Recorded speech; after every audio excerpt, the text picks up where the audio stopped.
Le Sénégal s'attaque à un défi majeur, électrifier 6 471 villages d'ici 2029 pour un coût estimé à 400 milliards de francs CFA, soit environ 724 millions de dollars, via un projet ambitieux de la Sénélec, alors annoncé par Djiby Dieng, directeur principal des équipements, après le raccordement récent de villages comme Fatick et Kaolack. Ce plan repose surtout sur un financement imminent de la Banque mondiale.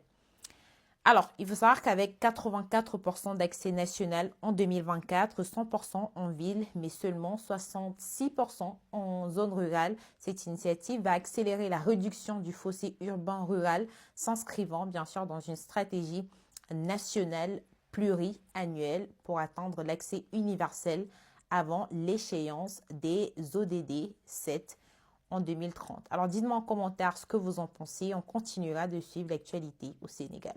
Le Gabon vient-il de basculer dans une nouvelle ère de censure numérique?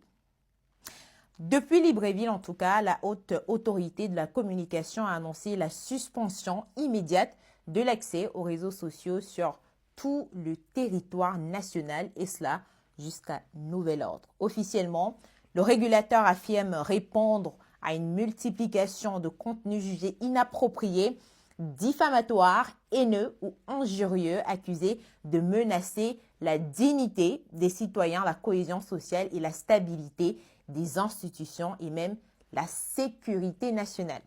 Les analystes, cependant, parlent de la peur du régime en place, la peur que les frustrations des populations se transforment en actions sociales, partant bien sûr des réseaux sociaux, un aveu de faiblesse des autorités actuelles. Donc, en pratique, cette coupure touche les échanges quotidiens sur WhatsApp, Facebook, TikTok ou encore X et fragilise aussi les médias, les petites entreprises et les activistes qui dépendent de ces plateformes pour informer, vendre ou bien s'organiser. Question: est-ce que le Gabon est en train de devenir une dictature radicale? Dites-moi dans les commentaires ce que vous en pensez.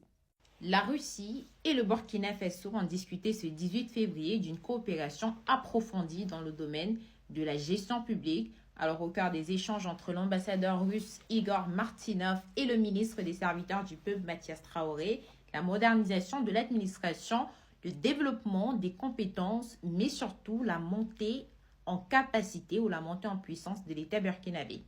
Concrètement, plusieurs axes sont déjà sur la table: la formation et le recyclage professionnel des agents publics, l'envoi de cadres de l'administration burkinabé pour se former en Russie, mais aussi la protection sociale au travail pour améliorer les conditions des fonctionnaires.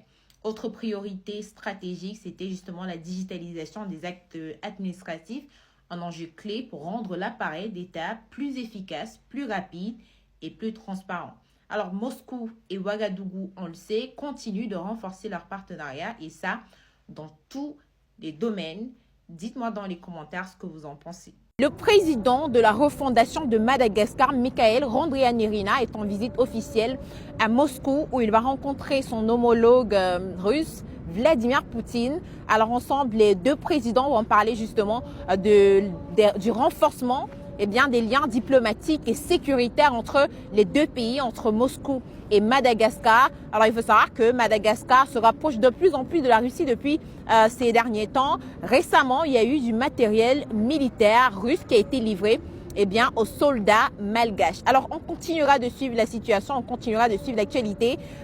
Quels autres sujets aborderont les deux présidents? Pour l'instant, je ne suis pas au courant. Je vous tiendrai informé. Dites-moi dans les commentaires ce que vous en pensez, notamment de cette nouvelle alliance entre la Russie et Madagascar.